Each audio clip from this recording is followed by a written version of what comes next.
Hi, this is Steve Vargo with another IDOC question of the week. And the question of the week this week is actually something that I ask doctors a lot. And that question is, what does your career, what does your practice look like 3 years from now? Now, formally, we have a what we call a 3-year growth plan at IDOC, where we do look at where you're at now, and we project out 3 years to get a clearer vision of what that looks like down the road. And I find myself just informally asking doctors this a lot. What do things look like for you in 3 years?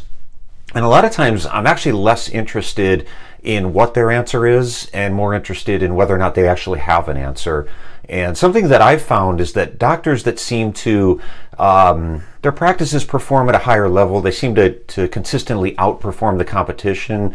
A lot of times, one of the commonalities I find with those doctors is they have a much clearer vision of what it is they're trying to build, of where it is they want to get to.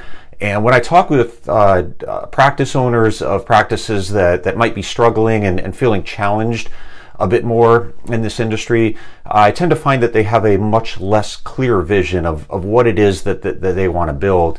And it's probably no surprise, I was reading something recently about it was the largest study ever done on high-performing individuals, and the one commonality, or actually the most common habit of high-performing individuals is they have a much higher level of clarity about their goals, about their vision. So what I would tell you is, if you're at a point right now where you don't feel like you're at the point where, or maybe your practice, your career is at the point where you thought it would be, go back 3 years. Did you have a clear vision of what today would look like? And if you don't, I would say start with a clean slate and sit down today and start to write down, what do you want your career, what do you want your practice to look like in 3 years?